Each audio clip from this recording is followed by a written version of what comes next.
What's up guys, it's PatriotsMan here and I am back with another video. Today guys, in day 2 of Madden Mobile 22 Finale Week, we will be taking a look back at the evolution of Madden Mobile 22 Field Passes. I will tell you guys this video did take the most research, the most effort to put behind out of any video you guys will see in this entire week. There was a lot of stuff that went behind it, a lot of images and stuff, a lot of information to write down and keep in mind, so I hope you guys do enjoy. S1, back to the gridiron. The Grandmaster was Calvin Johnson, the only offensive Grandmaster for quite a while. This field pass being the first was the most unique in comparison to the other 10 field passes.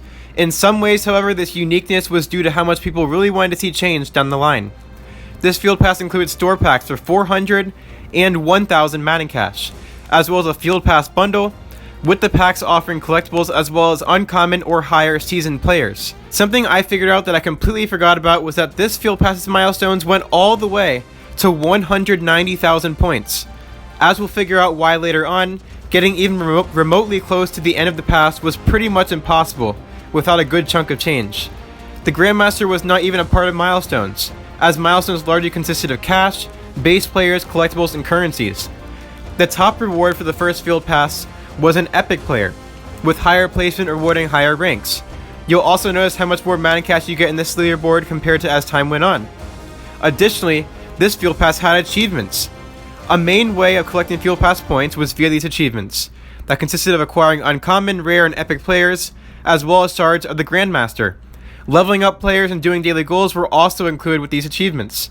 But how did you get the Grandmaster if it wasn't in milestones? This field pass was built on an entire set of journey maps, and I don't mean a singular page, but a full set of 5 journey maps.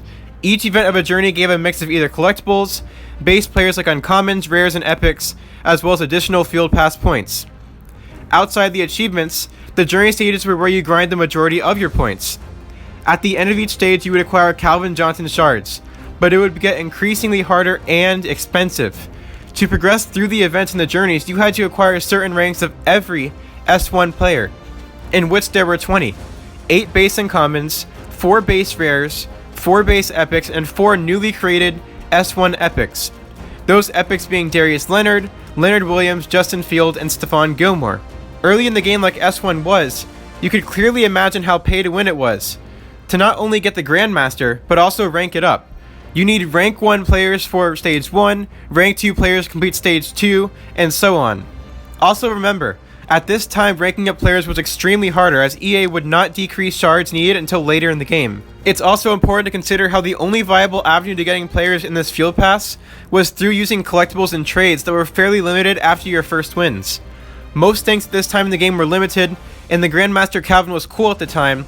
He was just extremely hard to get for a lot of people, which is a big contributing factor to why so many people quit early on. S2, Field of Fear. The Grandmaster for this field pass was a 100 overall Ray Lewis, and I can say right off the bat, this field pass was a huge hit for so many people at the beginning. S2 had only one brand new epic introduced into the game, being Vernon Davis. Within the store, an additional pack was added for the cost of 5,000 Madden cash, which guaranteed a select epic from S2. As an improvement from S1, the Grandmaster was actually obtainable inside the milestones. At 30,000 points, free-to-play would get a Ray Lewis shard, and Field Pass buyers would get 2 additional shards, which only got you to a rank 2 epic at the time. EA clearly figured out that the 190k point debacle did not work, so the max milestone was reduced to 100,000 points, which would be a standard for most of Madden Mobile 22. The reward at 100k was identical to that of the 30k milestone for both free-to-play and the Field Pass. The leaderboard rewards were unchanged from S1.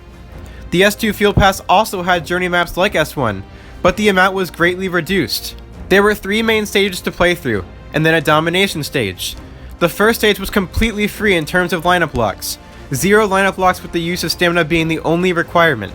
A 94 overall Vernon Davis epic could be acquired at the end of stage 1 for free. An improvement seen in these journey stages was that you only needed to get rank 1s and rank 2s throughout to obtain some extra Ray Lewis shards, which was a crazy improvement as the Calvin Johnson from S1 was the largest pain to rank up. As you'd expect, you also obtained points from these journey events, and sometimes additional epic players in between, which was a nice bonus for some people.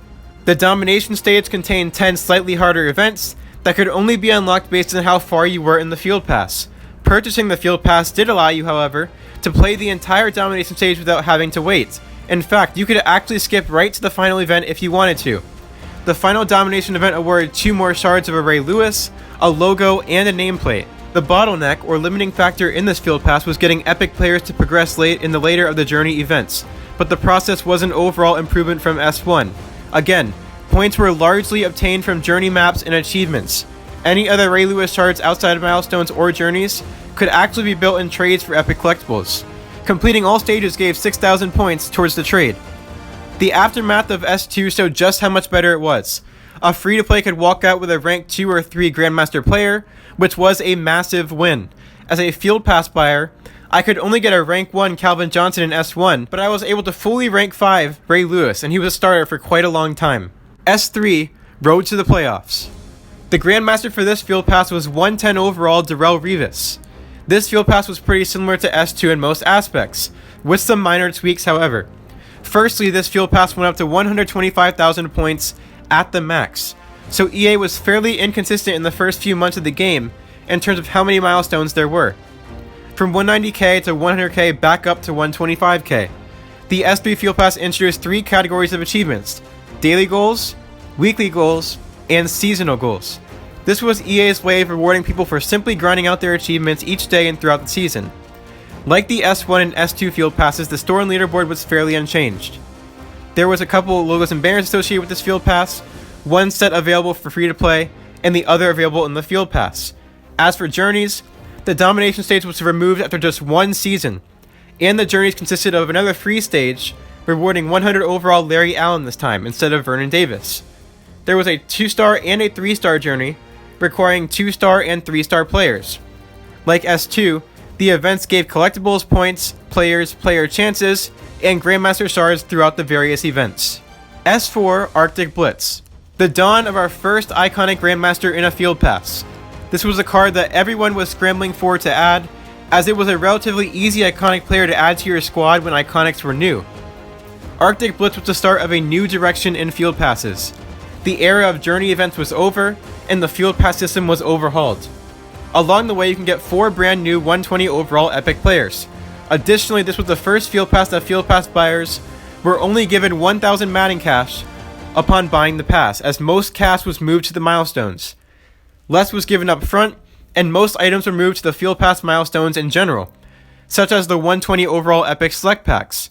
The Field Pass went up to 100k in milestones. Free-to-play would get 1 William Perry shard, and the Field Pass buyers would get 2 extra shards. So a rank 1 given to free-to-play and a rank 3 for the Field Pass. The Field Pass point offer for coins also increased from giving 500 points to now 1,000 points. And the leaderboard rewards once again stayed unchanged from the first 3 Field Passes, besides the Madden Cash payouts, which decreased. In terms of getting points in S4, the journeys were converted into one singular page, which had a set of events for each 120 overall epic. The event awarded rare badges with a chance at epic collectibles, guaranteeing Field Pass points on each play.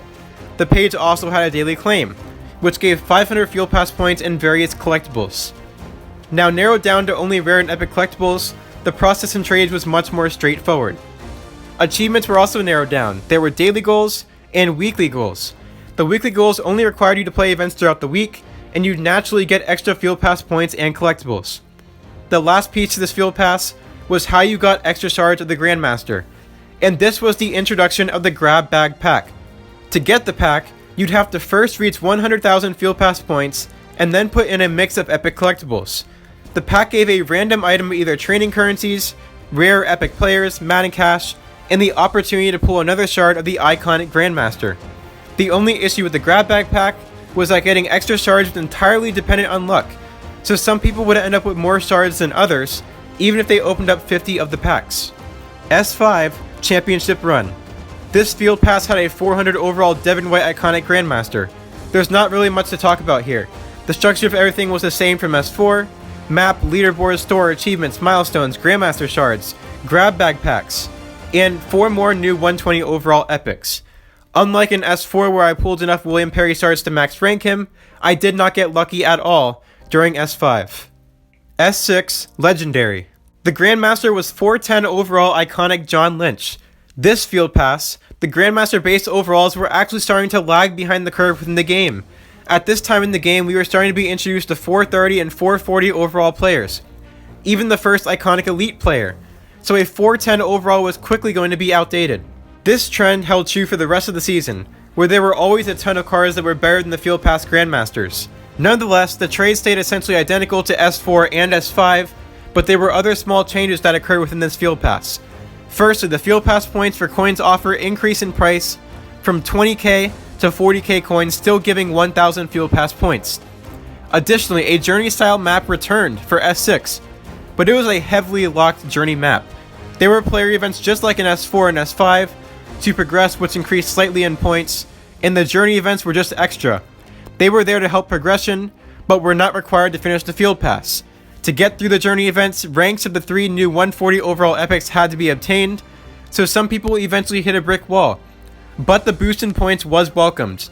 Besides that change, the largest of the changes was a leaderboard overhaul, something that was basically unchanged all the way until this point. This included the very first leaderboard exclusive Grandmaster, which was a 430 overall Bruce Matthews iconic.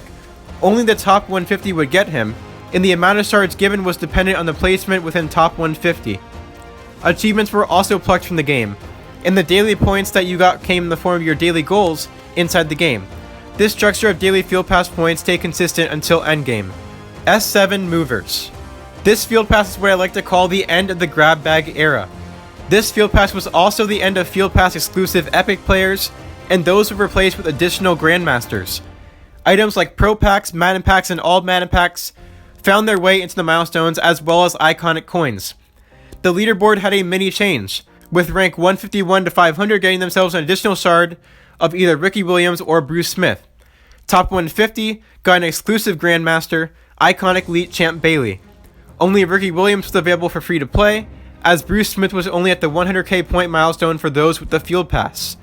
S7 set a precedent for every remaining Field Pass in the season, with a set of 2 Grandmasters, one being available to everyone, and one being available to strictly Field Pass buyers.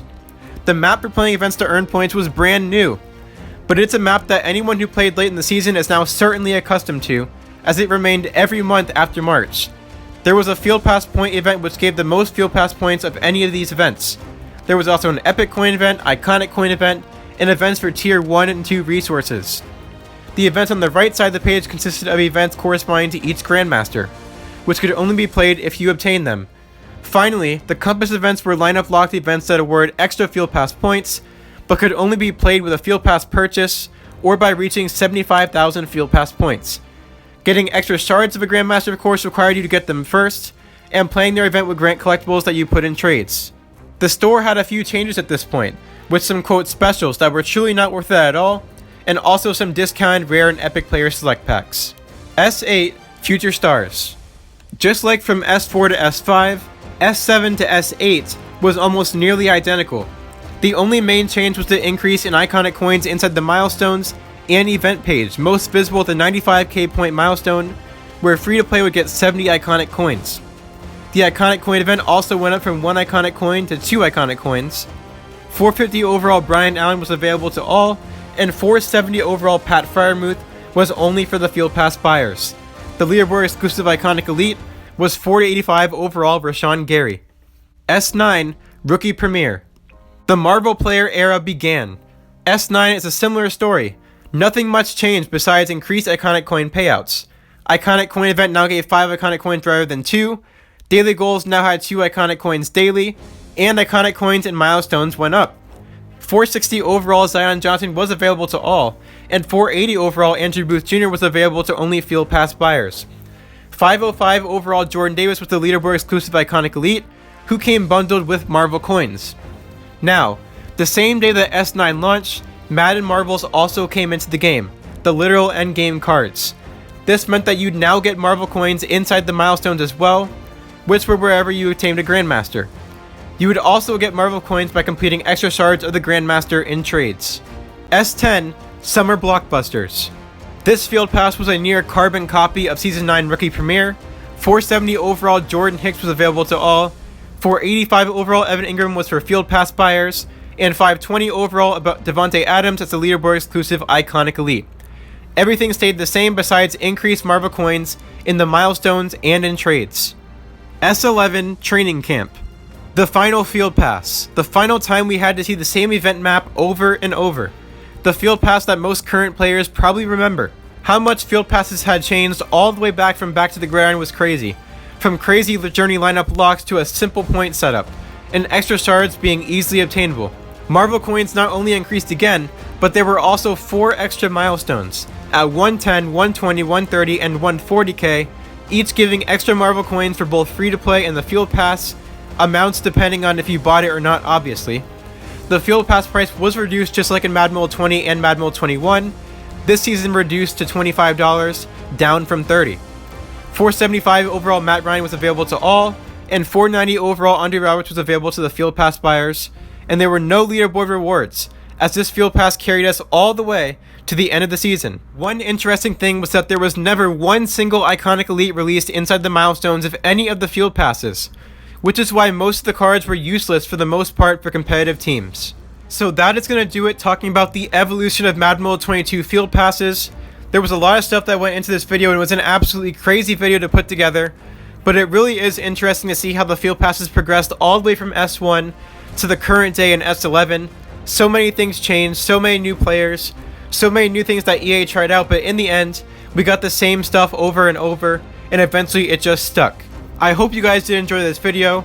If you did, make sure to drop a like, subscribe to the channel if you guys are new, and I'll catch you guys in the next video.